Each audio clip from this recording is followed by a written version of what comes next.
I was moving to New York when I was around 1980s. I'd grown up in the East Coast, but I'd never lived in New York City. And I have always been attracted to the movies that I used to see on TV, late night TV, Naked City, Pick Up on South Street, the kind of underworld of New York is exactly what I was looking for. And I found it as I started to explore New York. I thought of myself as an adventurer. I was very much attracted to the genre of film noir and thrillers, as many people were.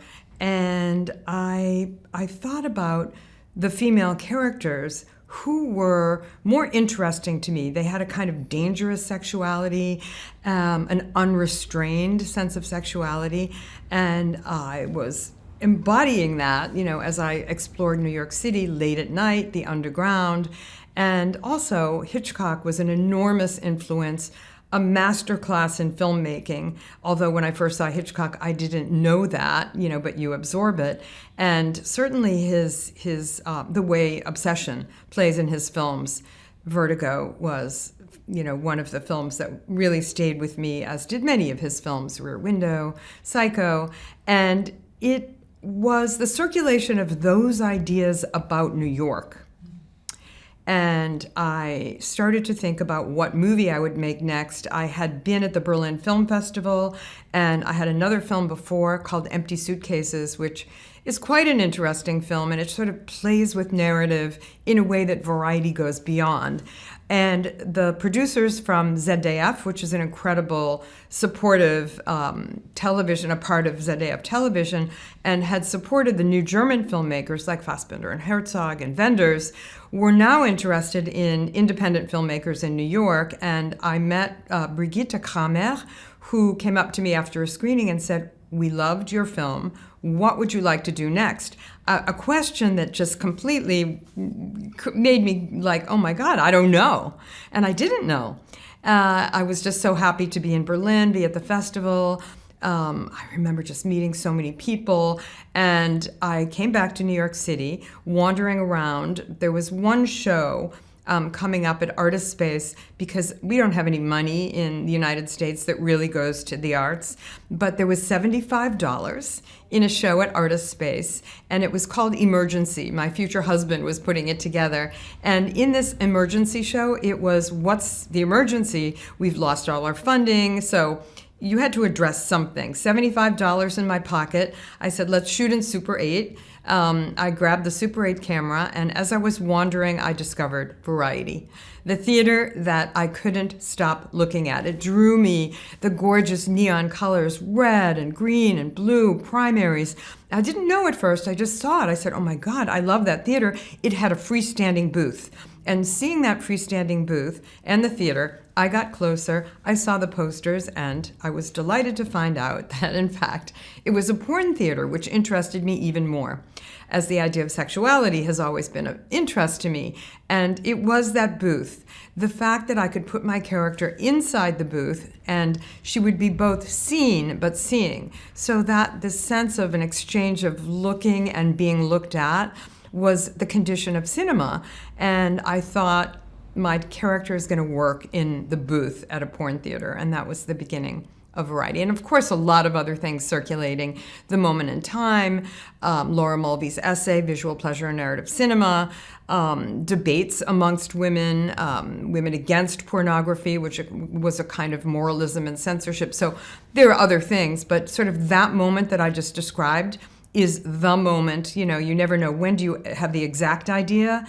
But I think that it crystallized at that cinema. It has always been, for me, the very foundation of I guess, how I approached art, but certainly cinema. And in my program notes, when the director is asked to write, when we were invited to Cannes, write something about the film, the first line that I wrote that just came out naturally is, I like to watch.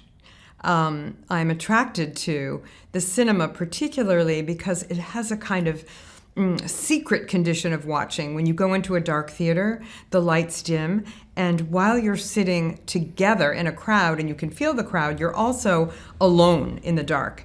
And the unconscious, the unconscious of the viewer is really at work in a way that I don't think it is in any other art form. Certainly not in theater because the lights are too bright.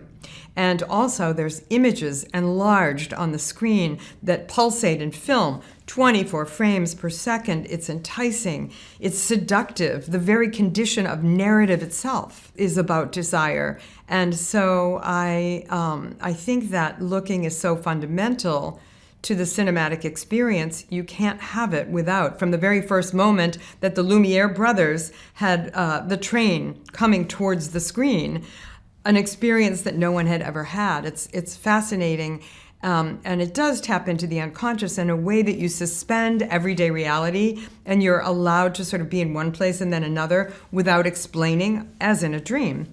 So I think that looking is so primary. I also had been the daughter of a father who was an avid amateur photographer but had a darkroom. And from a very young age, I remember, however old I was, he put a camera in my hand. It was a little one. I was always his subject. And he put a camera in my hands and he said, "There, look." And he showed me the lens, he showed me, the viewfinder, and the only instruction he gave me that I don't use today is he said, "Hold your breath," because he didn't want the frame to move, it was a still camera.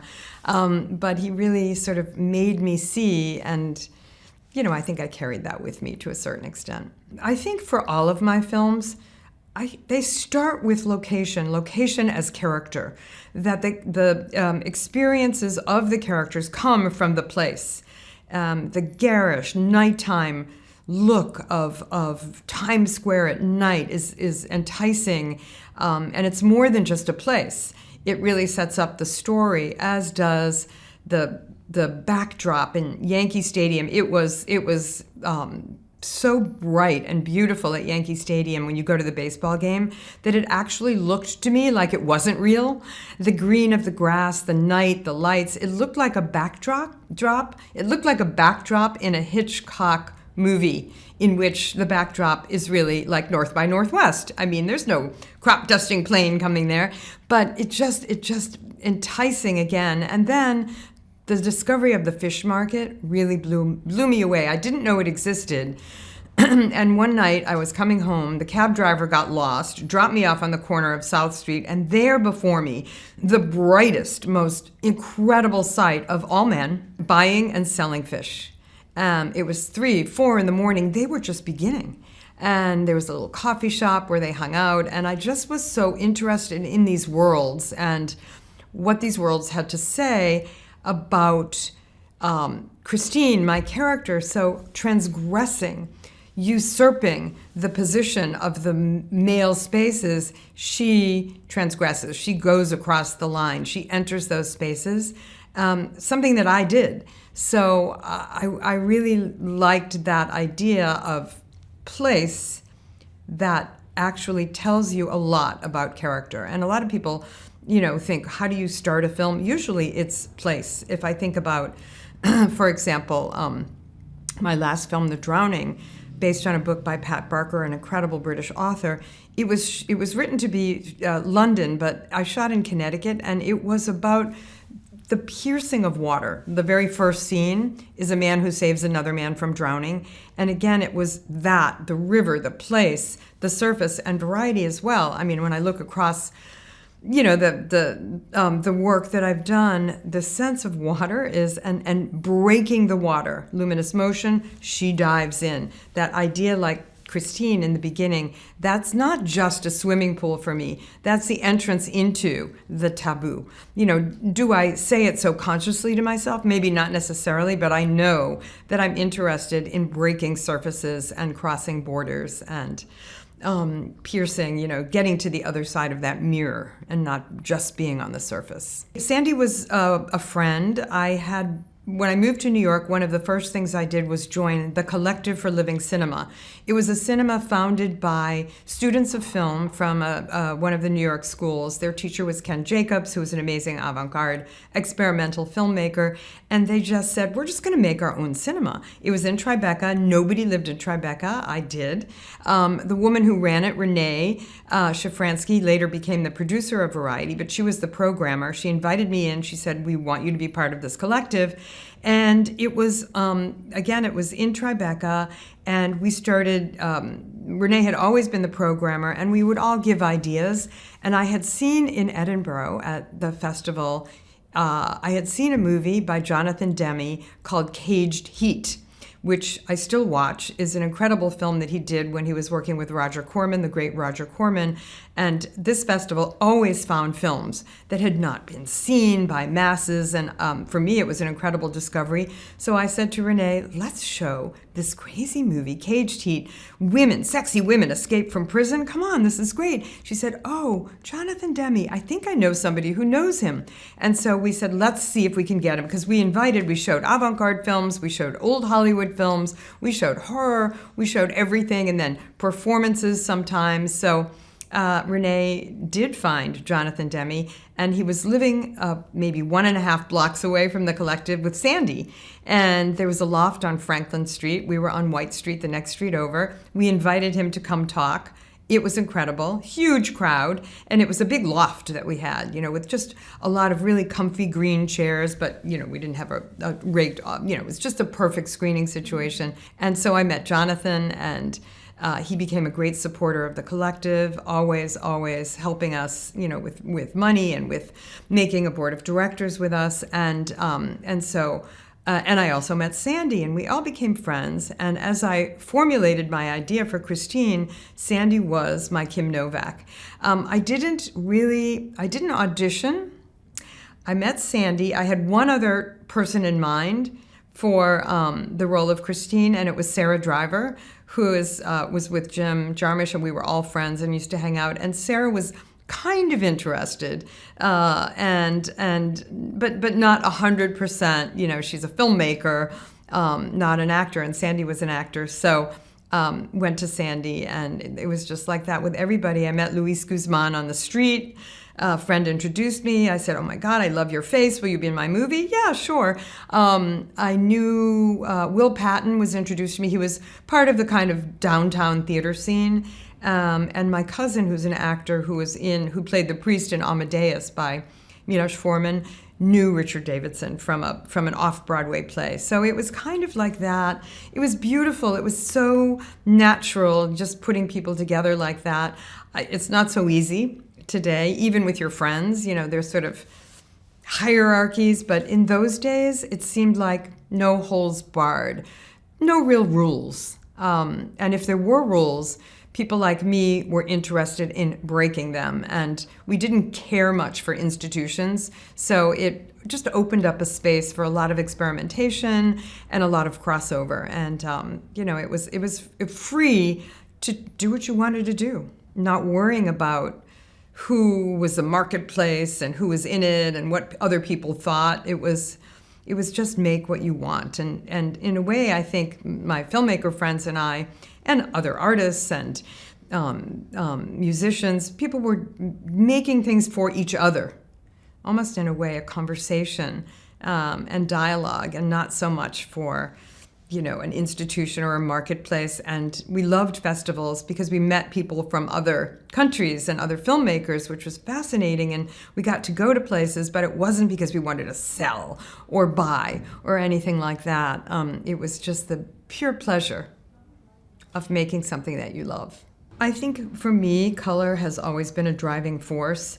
I collaborated with, when I was in university, I collaborated with my partner at the time, James Benning, who's an incredible filmmaker, and we were in the Midwest, and in a way, the Midwest opened up color to me. The big sky, the enormous amount of light, this huge opening. I grew up in Boston, which was more confining, and you don't see the sky like that. And I think the beginning of my understanding of color and color theory, and just being attracted to the way in which putting the almost color theory in a way that, how color and their complementaries work with each other, and so drawn to that for many years. In New York, it was, as I said, in New York, it was neon. And so that formed a kind of layer for me. And adding layer upon layer, the idea of looking was most appropriate for a lot of long takes, in that sense that not so much the traditional shot, reverse shot, although I do use that, but it was to allow the camera to have time and almost to extend time when I could, so that the watching experience, the film always wants to consciously implicate the viewer into the process of looking and being a voyeur. The film that also amazed me in a totally different way is Michael Powell, is Peeping Tom, a film that very much, forces you to be a looker in a way that is disturbing, and it's also enticing. So long takes were good for that, and also the idea of really watching Christine watch, which brought you into the position of the voyeur, and then also we're watching Christine, so she is our object and subject at the same time. And I think that really mirrors doorways, reflections, frames within frames. The screen is a yet another window, a frame within a frame, so that really that idea of cinema itself. And I think that the endurance of the film, why?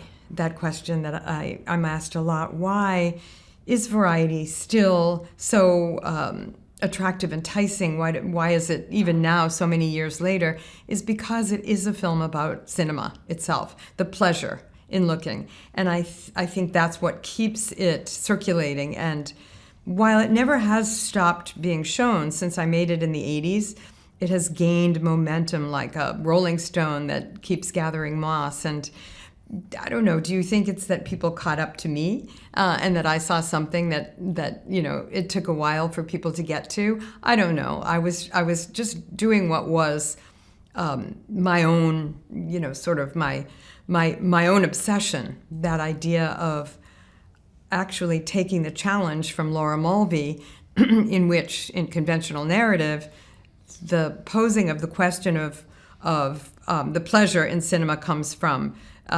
the pleasure in watching the female character as object of the male gaze.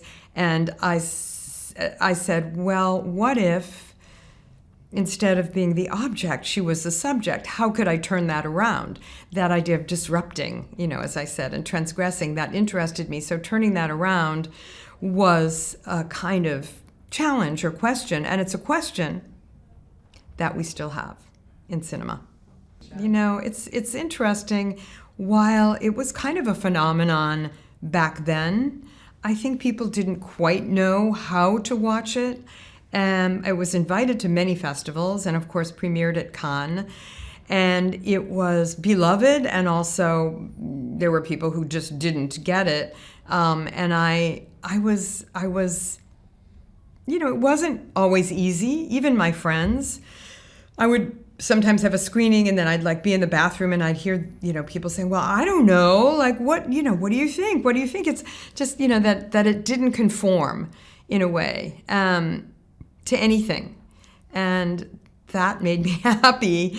But on the other hand, I have seen over time, does that mean that people are more open to the ideas of variety, or does that mean that it was ahead of its time? I don't know. I don't think so.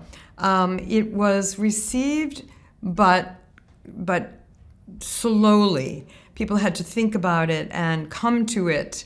And yet, so much was written at the time. When I look back to those reviews in France, in UK, in countries all over the world, in Australia, the reviews are fantastic, except in the New York Times.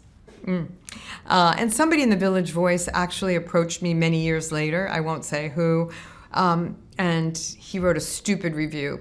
And he apologized to me many years later and said, I can't believe I didn't see it. So maybe, because there weren't many films like that and still aren't, I think it has given people a chance to think and rethink, or see and re-see and re-see, which is always nice to know that seeing something more than once you get. Even when I look at the film, there are things about it like, oh yeah, I remember that. Like there's something that I might have missed in my viewing. So, but I don't actually know quite how to answer that question because I'm too close to it. I think it would be best answered by one of the people who's written the most beautifully about it and interviewed me right after I made it is Amy Tobin, who is an incredibly smart, incredibly prolific writer ever since the days when she was writing in the Soho Weekly News, and I wasn't living in New York, but when I met her, I was knocked out. I said, oh my God, you're Amy. I always read her, and she always has a beautiful critical eye that really guides people, I think. And so she's always been a huge supporter of the film, and I'm happy for that. And she could probably say better than I, what it was then and now.